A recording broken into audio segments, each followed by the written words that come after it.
Ultimate star Ajith Kumar ரொம்ப long gap அப்புறம் ஒரு படம் ஒன்று சைன் பண்ணியிருக்காரு. அதுவும் சொந்த ப்ரொடக்ஷனில் அவங்க ஒய்ஃபை ப்ரொடியூசராக இன்ட்ரடியூஸ் பண்ணுறாங்க. டேட் டெவில்னு ஆதிக் ரவிச்சந்திரன் இந்த படத்தை டைரக்ட் பண்ணுறாரு.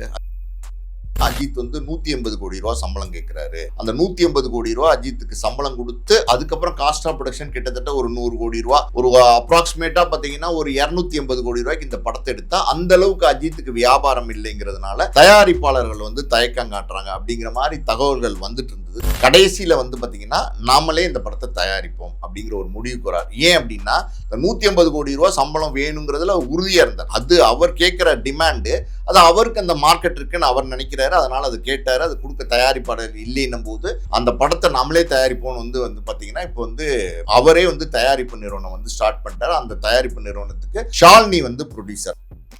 அடுத்த படமாக அந்த கிளாடியேட்டர்னு அவரோட சொந்த சகாப்தம் அதெல்லாம் வச்சு ஒரு படமாக உருவாகுது. அது எந்த அளவுக்கு சார் தாக்கத்தை ஏற்படுத்தும்? அது ஒரு டாக்குமெண்ட்ரி ஃபிலிம்னு சொல்றாங்க நிறைய பேர். அது டாக்குமெண்ட்ரி ஃபிலிமே கிடையாது. அஜித்தினுடைய ரியல் ரேசிங் ஸ்டோரின்னு ஒன்று இருக்கு பார்த்தீங்களா, எப்படி அவருக்கு அந்த ஆர்வம் வந்தது, எப்படியெல்லாம் அந்த ஆர்வத்தை அவர் செயலாக்க தொடங்கினார், குடும்பம், அந்த டிராவல் எல்லாம், அந்த சென்டிமெண்ட் எல்லாமே கலந்து ஏஎல் விஜய் ஒரு படமா கிளாடியேட்டர் அப்படிங்கிற பேர்ல ஒரு படமா உருவாக்கி இருக்காரு. அது நெட்ஃபிளிக்ஸ்ல ஆல்ரெடி கொடுத்துருக்காங்க. பெரிய விலைக்கு நெட்ஃபிளிக்ஸ்ல கொடுத்திருக்காங்க. அது இல்லாம பாத்தீங்கன்னா குறைவான கட்டணத்தில் ஜார்ஜியாவில் மருத்துவம் பயில வாய்ப்பு. உலகத்தரம் வாய்ந்த யூரோப்பியன் யூனிவர்சிட்டி இன் ஆபிஷியல்ஸ் நேரில் சந்தித்து அட்மிஷன் மற்றும் ஸ்காலர்ஷிப் பற்றிய முழு விவரங்களை அறிந்து கொள்ளுங்கள். வணக்கம் சார். வணக்கம். Ultimate star Ajith Kumar sir அவர்கள் ரொம்ப லாங் கேப் அப்புறம் ஒரு படம் ஒன்று சைன் பண்ணியிருக்காரு. அதுவும் சொந்த ப்ரொடக்ஷனில் அவங்க ஒய்ஃபை ப்ரொடியூசராக இன்ட்ரடியூஸ் பண்ணுறாங்க. இது வரையும் சொந்தமாக இந்த படமும் ப்ரொடியூஸ் பண்ணாதவர் இன்றைக்கி ஒரு படம் ப்ரொடியூஸ் பண்ணுறாரு. படத்துக்கு டைட்டில் எல்லாமே வச்சுட்டாங்க, யார் டேரக்டர் எல்லாமே சொல்லிட்டாங்க. அதை பற்றி பல விமர்சனங்கள் வருது. ஃபர்ஸ்ட் ஆஃப் ஆல், ஒரு ப்ரொடியூசராக அவங்க ஒய்ஃபை இன்ட்ரடியூஸ் பண்ணுறாங்க, இல்லை லாபம் நஷ்டம் ரெண்டுமே இருக்கும். அதை எப்படி சார் எதிர்கொள்வாங்க? படத்தோட வேலைகள்லாம் எப்படி சார் போகுது? டேட் டெவில்னு ஆதிக் ரவிச்சந்திரன் இந்த படத்தை டைரக்ட் பண்ணுறாரு. அஜித் பார்த்தீங்கன்னா அந்த குட் பேட் அக்லி முடிச்சுட்டு கிட்டத்தட்ட 1.5 வருஷத்துக்கு மேலே ஆயிடுச்சு. அடுத்த படமே இன்னும் கமிட் ஆகாமல் இருக்காரு. கமிட் ஆனார். அதான் ஆதிக் ரவிச்சந்திரனோட தான் அடுத்த படம் பண்ண போகிறேங்கிறத அஜித் அப்போவே அனௌன்ஸ் பண்ணிட்டாரு. ப்ரீ ப்ரொடக்ஷன் போயிட்டுருக்கு, அப்படி இப்படின்னு ஏகப்பட்ட கதைகள் அதை பற்றி வந்துட்டு இருந்தால் கூட படம் தொடங்காமே இருந்துச்சு. நீண்ட காலமாக பார்த்தீங்கன்னா அந்த படம் இப்போ ஸ்டார்ட் பண்ண போகிறாங்க, அப்போ ஸ்டார்ட் பண்ண போகிறாங்க, அடுத்த மாதம் ஷூட்டிங் போகிறாங்க, ஏப்ரலில் ஷூட்டிங் போகிறாங்க, இப்படி தகவல் வந்துகிட்டே இருந்துச்சே தவிர அந்த படம் தொடங்கின மாதிரியே தெரில. அதுக்கு பின்னணியில் நிறைய காரணம் சொல்லப்பட்டது. என்ன காரணம் அப்படின்னா, அஜித் 180 கோடி ரூபா சம்பளம் கேட்குறாரு. அந்த 180 கோடி ரூபா அஜித்துக்கு சம்பளம் கொடுத்து அதுக்கப்புறம் காஸ்ட் ஆஃப் ப்ரொடக்ஷன் கிட்டத்தட்ட ஒரு 100 கோடி ரூபா, ஒரு அப்ராக்சிமேட்டாக பார்த்தீங்கன்னா ஒரு 280 கோடி ரூபாய்க்கு இந்த படத்தை எடுத்தால் அந்த அளவுக்கு அஜித்துக்கு வியாபாரம் இல்லைங்கிறதுனால தயாரிப்பாளர்கள் தயக்கம் காட்டுறாங்க அப்படிங்கிற மாதிரி தகவல்கள் வந்துட்டு இருந்தது, தொடர்ந்து வந்துட்டு இருந்தது. நிறைய தயாரிப்பாளர்களோட பேச்சுவார்த்தை நடந்தது. சத்யஜோதி ஃபிலிம்ஸோட பேச்சுவார்த்தை நடந்தது, ஏஜிஎஸோட பேச்சுவார்த்தை நடந்தது, பல பேரோட பேச்சுவார்த்தை நடந்து கூட பார்த்தீங்கன்னா யாருமே அந்த பட்ஜெட்டுக்கு அஜித் கேட்குற அந்த 180 கோடி ரூபா சம்பளத்துக்கு யாருமே ஒத்துக்கல. மைத்ரி மூவி மேக்கர்ஸ் தான் குட் பேட் அக்லி படத்தை தயாரிச்சாங்க. அந்த மைத்ரி மூவி மேக்கர்ஸ் அந்த 180 கோடி ரூபா பணம் நாங்கள் தரதுக்கு ரெடி அப்படின்னு அவங்க ஒத்துக்கிட்டாங்க. ஆரம்பத்திலே ஒத்துக்கிட்டாங்க. ஆனால் அவங்க ஒரு கண்டிஷன் சொன்னாங்க. என்ன அப்படின்னா, டேரக்டர் நாங்கள் சொல்கிற டேரக்டராக இருக்கணும். ஒரு தெலுங்கு டேரக்டர், நல்ல டேரக்டர் நாங்கள் சொல்லுவோம், அவர் சொல்கிற கதையாக இருக்கணும்.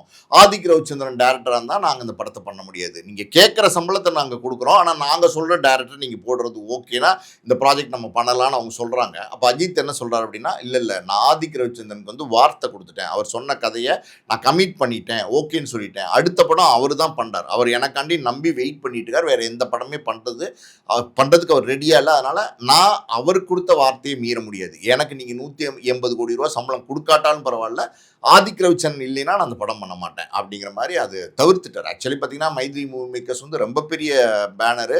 அவங்க நினைச்சாங்கன்னா எவ்வளோ வேணாலும் பணம் போட்டு எடுக்கிறதுக்கு ரெடியாக இருந்தாங்க. பட் இருந்தால் கூட அஜித் பார்த்தீங்கன்னா அதை வேணான்னு தவிர்த்துட்டாரு. அதுக்கப்புறம் பல முயற்சிகள் போயிட்டு இருந்துச்சு, ஆனால் எதுவுமே பலிக்காமல் இருந்தது. அதுக்கு பல காரணங்கள் சொல்லப்பட்டது. என்ன அப்படின்னா, குட் பேட் அக்லி படம் எடுத்தாங்க இல்லையா, அந்த வகையிலே பார்த்தீங்கன்னா மைத்ரி மூவி மேக்கர்ஸ்க்கு நஷ்டம் தான் ஏற்பட்டிருக்கு. ஆக்சுவலி அதில் அஜித் நடித்தார், ஆதிக் ரவிச்சந்திரன் டைரக்ட் பண்ணார், எல்லாம் இருந்தும் கூட பார்த்தீங்கன்னா அந்த படம் ஒரு நஷ்டத்தை கொடுத்துருச்சு. அதனால் அடுத்து படம் பண்ணுறதுக்கு எல்லாருமே யோசிச்சுக்கிட்டே இருக்காங்க இன்னைக்கு வரைக்கும். ஸோ அஜித்தும் வந்து ஏதோ ஒரு நல்ல தயாரிப்பாளர் வருவார் அப்படின்னு நினச்சி வெயிட் பண்ணிகிட்டே இருந்தார். காரணம் எப்படின்னா, அஜித் வந்து பொதுவாக பார்த்தீங்கன்னா பெருசாக கமிட் பண்ணிக்க மாட்டார். ரொம்ப நான் கமிட்டடாக இருப்பார். இப்போ ப்ரொமோஷன்ஸ் போகிறதுலையோ எதுலேயுமே ரொம்ப நான் கமிட்டடாக இருப்பார். அஜித் வந்து ரசிகர் மன்றத்தையே வந்து ஆரம்பத்துலேருந்து கலைச்சிட்டாரு. அப்போ கூட ரசிகர்கள் வந்து இப்பயும் வந்து அஜித் மேலே ஒரு பெரிய வெறித்தனமான ஒரு பிரியத்தை காட்டுறாங்க. ஸோ அஜித்னாலே பார்த்தீங்கன்னா ஒரு மாதிரி டிஃப்ரெண்ட்டான ஒரு பர்சனாலிட்டி. ஆளே வந்து ஒரு மாதிரி இங்கிலீஷ் ஸ்டைலில் ஒரு ஓட்டு போடுறதுக்கு வரும்போது கூட நீங்கள் பார்த்தீங்கன்னா ஃபுல் கோட் சூட்டில் ஒரு கூலிங் கிளாஸ் போட்டுக்கிட்டு ரொம்ப டிஃப்ரெண்ட்டாக இருப்பார். எல்லா விஷயத்துலையுமே ரொம்ப டிஃப்ரெண்ட்டாக இருப்பார். அப்போ யோசனை பண்ணிகிட்டே இருந்தார். கடைசியில் வந்து பார்த்திங்கன்னா நாமளே இந்த படத்தை தயாரிப்போம் அப்படிங்கிற ஒரு முடிவுக்கு வரார். ஏன் அப்படின்னா, இந்த 150 கோடி ரூபா சம்பளம் வேணுங்கிறதுல உறுதியாக இருந்தார். அது அவர் கேட்குற டிமாண்டு, அது அவருக்கு அந்த மார்க்கெட் இருக்குன்னு அவர் நினைக்கிறாரு. அதனால் அது கேட்டார். அது கொடுக்க தயாரிப்பாளர் இல்லைன்னும் போது அந்த படத்தை நாமளே தயாரிப்போம்னு வந்து பார்த்திங்கன்னா இப்போ வந்து அவரே வந்து தயாரிப்பு நிறுவனம் வந்து ஸ்டார்ட் பண்ணிட்டார். அந்த தயாரிப்பு நிறுவனத்துக்கு ஷாலினி வந்து ப்ரொடியூசர். டேர் டெவில் அப்படிங்கிற வந்து படத்தை வந்து இப்போ அனௌன்ஸ் பண்ணியிருக்காங்க. ஸோ அனிருத் வந்து இதில் மியூசிக் பண்ணுறாரு. இந்த ப்ராஜெக்டை நீண்ட காலத்துக்கு அப்புறம் இப்போ வந்து அனௌன்ஸ்மெண்ட் போயிருக்கு. இம்மீடியட்டாக பார்த்தீங்கன்னா ஷூட்டிங் போக போகிறாங்க. ஸோ இந்த கதையுமே பார்த்தீங்கன்னா ஒரு வெறித்தனமான ஒரு பைக் ரேசர் மாதிரி ஒரு கேரக்டரை தான் அஜித் வந்து நடிக்க போகிறார் அப்படின்னு வந்து ஒரு தகவல் இருக்குது. ஸோ இதுதான் அஜித் வந்து சொந்த படம் தயாரிக்கிறதுக்கு முடிவு பண்ணி கம்பெனி ஆரம்பித்து தயாரிக்கிறதுக்கு இதுதான் காரணம். ஓகே சார், இவ்வளோ நாள் வந்து மற்ற படங்களில் நடித்தார், மற்ற ப்ரொடக்ஷனில் பண்ணார். அதனால் இந்த மாதிரி எந்த ஷூட்டுக்கோ வராமல், எந்த ப்ரொடக்ஷனுக்கோ எந்த பிராண்டிங்க்கோ எதுக்குமே வராமல் இருந்தார். படம் நடிக்கிறது ஓகே, என் வேலை முடிஞ்சிருந்தேன். இப்போ ஒரு சொந்த ப்ரொடக்ஷன் ஓப்பன் பண்ணியிருக்காங்க. இப்போ சொந்தமாக எல்லாமே பண்ணுவாங்க. இதுக்கப்புறம் அஜித் சார் ஆடியோ லான்ச் அந்த மாதிரி எல்லாத்துக்கும் வர்றது, அந்த மாதிரி பிராண்டிங் ப்ரொமோஷனில் இறங்குறது. ஏன்னா சொந்த ப்ரொடக்ஷன் போது அதில் லாப நஷ்டம் எது வந்தாலும் அவங்கள தான் சேரும். அஜித் சாரை இந்த சொந்த ப்ரொடக்ஷனில் எப்படி சார் மாற்றமாக பார்க்கலாமா, இல்லை அதே பேட்டர்னில் தான் அவர் மூவ் ஆவாரா? எனக்கு தெரிஞ்சு பார்த்தீங்கன்னா ப்ரொமோஷனுக்கு வர்றது அது மாதிரியான விஷயங்கள் வந்து நிச்சயமாக நடக்கும். ஏன்னா இது வந்து சொந்த படம், அவருடைய பணம் போடுறாரு, அதில் நிறைய ரிஸ்க் இன்வால்வ்டு. கிட்டத்தட்ட பார்த்தீங்கன்னா 200 கோடி ரூபாய்க்கு மேலே வந்து அஜித் வந்து இதில் பணம் போடணும். அவருக்கு சம்பளமே எடுத்துக்கலைன்னா கூட ஒரு 100 கோடி ரூபா பணம் வந்து இதில் வந்து அஜித் வந்து இன்வெஸ்ட் பண்ண வேண்டிய ஒரு கட்டாயம் இருக்குது. அதுவும் இல்லாமல் பார்த்தீங்கன்னா அஜித்தினுடைய மனநிலையில் பார்த்தீங்கன்னா சமீபத்தில் நிறைய மாற்றங்கள் ஏற்பட்டிருக்கு. இப்போ நீங்கள் வந்து கார் ரேஸ் போகிறாரு, துபாயிலே வந்து கார் ரேஸில் கலந்துக்கிட்டாரு, தொடர்ந்து துபாயிலே தங்கிட்டு இருக்காரு. கார் ரேஸை வந்து ப்ரொமோட் பண்ணணும்னு நினைக்கிறாரு. பொதுவாக பார்த்தீங்கன்னா நம்ம கிரிக்கெட் மாதிரி, ஃபுட்பால் மாதிரி, ஹாக்கி, ஷெட்டில் காக்கு இதெல்லாம் வந்து பார்த்தீங்கன்னா நிறைய அது வந்து கேம் வந்து எல்லாருக்கும் தெரியும், நிறைய பேர் அதில் வந்து பார்ட்டிசிபேட் பண்ணுறாங்க. ஆனால் கார் ரேஸுங்கிறது வந்து பெருசாக பிரபலமாகாமல் இருக்குது. இப்போ பொதுவாக பார்த்தீங்கன்னா ஹாலிவுட்டில் தான் கார் ரேஸ்லாம் ரொம்ப பாப்புலரு. நம்ம ஒரு இந்திய சினிமாவில் இருந்து அது ஒரு இந்திய சினிமாவில் நடிக்கிற ஒரு தமிழ் நடிகர் வந்து கார் ரேஸில் கலந்துக்கிறாருன்னும் போது உலகளவில் அவருக்கு வந்து எங்கே அவர் அஜித் போனாலும் அங்கே வந்து பெரிய ரசிகர் கூட்டம் வர்றது போகிறதெல்லாம் நம்ம தொடர்ந்து பார்த்துட்டு தான் இருக்கோம். ஆர்ப்பாட்டம் பண்ணுறாங்க, ஆரவாரம் பண்ணுறாங்க. அவர் போகிற இடத்துல எல்லாம் பார்த்தீங்கன்னா பெரிய கூட்டம்லாம் வந்துட்டு இருக்கு. அந்த ரசிகர்களோட ஃபோட்டோ எடுக்கிறதெல்லாம் கூட சமீபத்தில் அஜித் வந்து பண்ணிட்டு இருக்காரு. இதுக்கு முன்னாடி எல்லாம் பார்த்தீங்கன்னா அதெல்லாம் பண்ண மாட்டார். ஆனால் இப்போ அதெல்லாம் கூட வந்து அஜித் பண்ணிட்டு இருக்காரு. மன மாற்றங்கள் அஜித்துக்கு ஏற்பட்டிருக்குங்கிறது 100% உண்மை. இன்னொரு உதாரணமும் நம்ம சொல்லலாம். நீண்ட நாட்களுக்கு முன்னாடி அஜித் வந்து நடிக்க வந்த காலகட்டத்தில் பார்த்தீங்கன்னா ஒரு சன்ரைஸ் விளம்பரம்னு நினைக்கிறேன், ஒரு காஃபி விளம்பரத்தில் அஜித்தும் சிம்ரனும் நடிச்சிருந்தாங்க. அதுக்கப்புறம் விளம்பரங்களில் நடிக்கிறது இல்லை அப்படிங்கிற ஒரு முடிவுக்கு அஜித் வந்திருந்தாரு. விளம்பரங்களில் நடிக்கவும் இல்லை, ரொம்ப நாள் ஆச்சு. இப்போ எல்லா பிரபல நடிகர்களும் விளம்பரங்களில் நடிச்சுக்கிட்டு இருக்காங்க.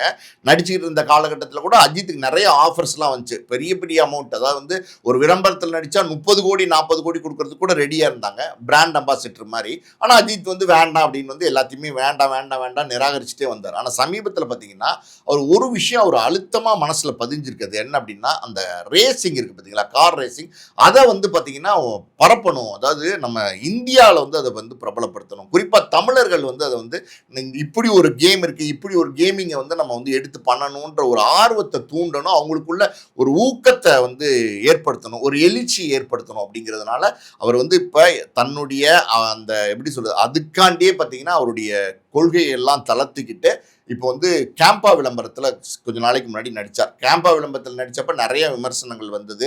கேம்பா விளம்பரத்தில் அஜித் நடிக்கணுமா, இது அவசியமானலாம் கேட்டாங்க. ஆனால் அந்த விளம்பரத்தில் அஜித் நடித்ததில் விமர்சனங்கள் ஒரு பக்கம் இருக்குது, அது இல்லைன்னு நம்ம மறுக்க முடியாது. ஆனால் அவர் அந்த கார் ரேஸை ப்ரொமோட் பண்ணுறது தான் அந்த விளம்பரத்தில் நடித்தார்.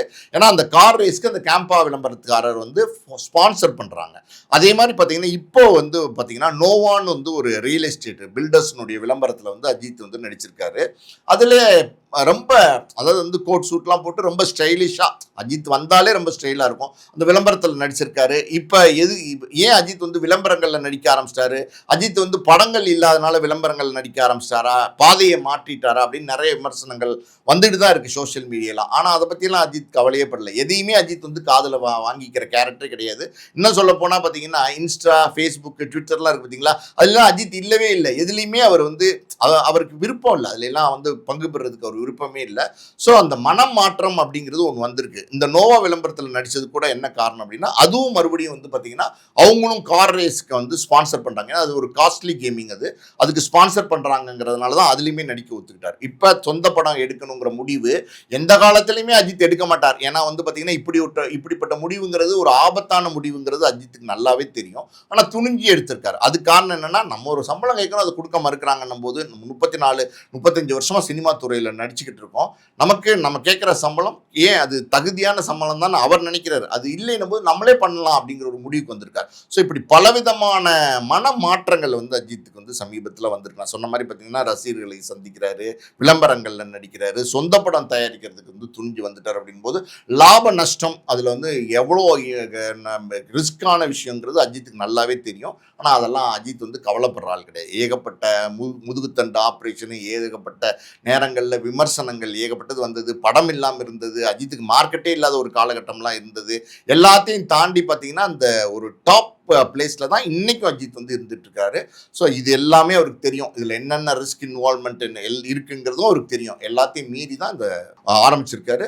ஆனால் நீங்கள் சொன்ன மாதிரி பார்த்தீங்கன்னா விளம்பரத்துக்கு அந்த ப்ரொமோஷன்ஸ், ஆடியோ லான்ச் மாதிரி விஷயங்களுக்கு வருவார் அப்படின்னா இது வரைக்கும் வந்ததில்லை. ஆரம்ப காலத்தில் ஏதோ 1-2க்கு வந்திருப்பாரான்னு தெரில. அப்படி இருக்கும்போது இப்போ வந்தாருன்னு வச்சுங்களேன், அது நிச்சயமாக வித்தியாசமாக இருக்கும். ஏன்னா எல்லாரும் பண்ணுறாங்க, நம்மளும் ஏன் பண்ணக்கூடாது அப்படிங்கிற மனநிலை இப்போ அஜித்துக்கு வந்திருக்கு. ஓகே சார், அடுத்த படமாக அந்த கிளாடியேட்டர்னு அவரோட சொந்த சகாப்தம், அவர் எப்படி வந்தார், எப்படி ரேசிங்குள்ளே வந்தார், அவர் அடிப்பட்டது, அதெல்லாம் வச்சு ஒரு படமாக உருவாகுது. அது எந்த அளவுக்கு சார் தாக்கத்தை ஏற்படுத்தும்? சொல்லி பார்த்தீங்கன்னா அஜித்துக்கு வந்து ஆரம்பத்தில் வந்து பைக் ஓட்டுறது தான் ரொம்ப ஆர்வம். பைக் ரேசிங், பைக் மெக்கானிக்காக தான் அவர் பைக் மெக்கானிக்காலாம் ஆரம்பத்தில் இருந்திருக்காரு. ஒரு பைக்கை வந்து பார்த்தீங்கன்னா அவர் பிரித்து பாட்டாக தனித்தனியாக அங்கேயும் இங்கேயும் போட்டுட்டிங்கன்னா கூட அதை அழகாக வந்து அசம்பிள் பண்ணி மறுபடியும் பக்காவாக பண்ணிடுவார். ரேஸ் பைக்லாம் வந்து அஜித்துக்கு ரொம்ப விருப்பம். அஜித் வந்து ஆரம்பத்தில் அமராவதி படம் நடிக்கும் போதெல்லாம் அவரே ஒரு எக்ஸ்க்ளூசிவாக ஒரு பைக் வச்சிருந்தார். அந்த பைக் இன்னும் கூட வச்சிருக்காரு. ஏன்னா ஒரு லவ்வர், ஒரு பைக் லவ்வர், கார் லவ்வர், இதெல்லாம் அவருக்கு ரொம்ப பிடிக்கும். குறிப்பாக அந்த ரேசிங்கிறது வந்து அவருக்கு ஆரம்பத்துலேருந்து வந்த இன்ட்ரெஸ்ட் தான், இப்போ வந்து இன்ட்ரெஸ்ட் கிடையாது. ஸோ அப்படி இருக்கும்போது அதை வந்து ஒரு தனியாக அது வந்து ஒரு டாக்குமெண்ட்ரி ஃபிலிம்னு சொல்கிறாங்க நிறைய பேர். அது டாக்குமெண்ட்ரி ஃபிலிமே கிடையாது. அஜித்தினுடைய ரியல் ரேசிங் ஸ்டோரின்னு ஒன்று இருக்குது பார்த்தீங்களா, எப்படி அவருக்கு அந்த ஆர்வம் வந்தது, எப்படியெல்லாம் வந்து அந்த ஆர்வத்தை வந்து அவர் வந்து செயலாக்க தொடங்கினார், எப்படி ஆரம்பத்தில் ஒரு பைக் வாங்குறது கூட காசு இல்லாமல் இருந்து ஒரு பைக் வாங்கி அதில் வந்து அதை ஓட்டி அதில் ரேசிங் போய் அதில் சக்ஸஸ்ஃபுல் ஆனார். அப்புறம் நீங்கள் இப்போ கேள்விப்பட்டிருப்பீங்க இமயமலை பக்கம்லாம் வந்து போகிறது. அஜித் ரேசிங் கம்பெனின்னே ஒன்று வச்சுருக்காரு. அது எல்லா இடங்கள்லையும் இருந்துகிட்ருக்கு. நீங்கள் மஞ்சு வாரியர், அப்புறம் நம்ம சைதை துரைசாமி இருக்காங்க இல்லையா, அவங்களுடைய மகன் வெற்றி துரைசாமி அஜித்துடைய நெருங்கிய நண்பர், அவங்கெல்லாம் சேர்ந்து அஜித் எல்லாம் சேர்ந்து ட்ராவலிங் போகிறது, லாங்காக வந்து பைக்லேயே ட்ராவலிங் போகிறது எல்லாமே இருக்கு இல்லையா. அது எல்லாமே வந்து பார்த்திங்கன்னா எல்லா காலகட்டத்திலையும் வீடியோ ஷூட் பண்ணியிருக்காங்க. அங்கே அவங்க போன அந்த மூமெண்ட்ஸ் எல்லாமே வீடியோவில் ஷூட் பண்ணியிருக்காங்க. பர்டிகுலராக பார்த்தீங்கன்னா இப்போ இந்த துபாயில் கார் ரேசிங்லாம் போனார்ல, அதில் நிறையா மூமெண்ட்ஸ் இருந்திருக்கு அஜித்தினுடைய. நீங்கள் நம்ம கேள்விப்பட்டிருப்போம், பல நேரங்களில் பார்த்தீங்கன்னா கார் டமார்னு இடித்து அதில் வந்து அசால்ட்டாக வந்து அஜித் வந்து இறங்குவார், ஹெல்மெட் அப்படி கழட்டிட்டு கேஷுவலாக கூலாக நடந்து போகிற காட்சிகள்லாம் நம்ம பார்த்துருக்கோம். எதுக்கு இவ்வளோ ரிஸ்க்கான விஷயங்களை பண்ணுறாரு அப்படின்னு நிறைய விமர்சனங்கள் ரசிகர்களே வந்து கேட்டிருக்காங்க. ஆனால் ஷாலினி வந்து எனக்கு வந்து இது எதுவுமே எனக்கு வந்து நான் ரேஸ் போகணும் அப்படின்னு சொன்னப்போ ஷாலினி வந்து தடுக்கவே கிடையாது அப்படின்னு சொன்னாங்க. அது கூட ஒரு பெரிய பெருந்தன்மையான விஷயம் தான். ஏன்னா ஒரு குடும்பம், 2 குழந்தைங்க இருக்காங்க, இவர் பெரிய டாப் ஸ்டாராக தானே இருக்கார், இவர் கோடிக்கணக்கில் சொத்து இருக்குது, பெரிய டாப் ஹீரோவாக இருக்கார் தமிழ் இண்டஸ்ட்ரியில். அப்படி இருக்கும்போது இதெல்லாம் ரொம்ப ரிஸ்க்கான கேம். இது வந்து மனைவி வந்து சம்மதிக்கலைன்னா இதெல்லாம் பண்ண முடியாது. ஆனால் எனக்கு கிடைச்ச மனைவி வந்து எனக்கு அப்படிப்பட்ட ஒரு மனைவி, என்னுடைய காதல் மனைவி சம்மதத்தோடு தான் நான் அதெல்லாம் பண்ணிட்டு இருக்கேன்னு அவர் சொல்லியிருந்தார். ஸோ இது எல்லாமே தான் சொல்கிறேன்ல, இதுக்குள்ளே அந்த குடும்பம் வருது பாருங்க, குடும்பம், அந்த ட்ராவல் எல்லாம், அந்த சென்டிமெண்ட் எல்லாமே கலந்து ஏஎல் விஜய் வந்து ஒரு படமாக கிளாடியேட்டர் அப்படிங்கிற பேரில் வந்து ஒரு படமாக உருவாக்கியிருக்காரு. அது வந்து நெட்ஃப்ளிக்ஸில் ஆல்ரெடி கொடுத்துருக்காங்க, பெரிய விலைக்கு நெட்ஃப்ளிக்ஸில் வந்து கொடுத்துருக்காங்க.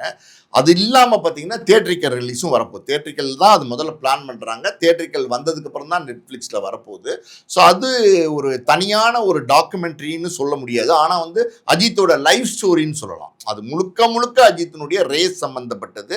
அதுக்குள்ள அவர் சுமந்த வழிகள் இருக்கு பார்த்தீங்களா, அந்த இடத்தை அடையிறதுக்கு அதை மையப்படுத்தி அந்த டாக்குமெண்ட்ரி எடுத்திருக்காங்க. ஓகே சார், படத்தோட பெயர் டைட்டில் டேர் டெவில்னு வச்சுருக்காங்களே சார், என்ன சார் அதோட இது? ஏற்கனவே குட் பேட் அக்லி ஒரு நெகட்டிவ் ஷேடாகவே இருக்குது சார், எப்படி சார்? இது நெகட்டிவ் ஷேடில் நடிக்கிறதுக்கு அஜித்துக்கு ஆரம்பத்துலேருந்தே ரொம்ப விருப்பம். நீங்கள் வாலி படம் எடுத்துக்கிட்டீங்கன்னு வச்சுக்கோங்க, 2 கேரக்டரில் ஒரு கேரக்டர் பார்த்தீங்கன்னா நெகட்டிவ் ஷேடு. அது பயங்கரமாக அல்டிமேட்டாக வந்து அஜித் பண்ணியிருப்பார்.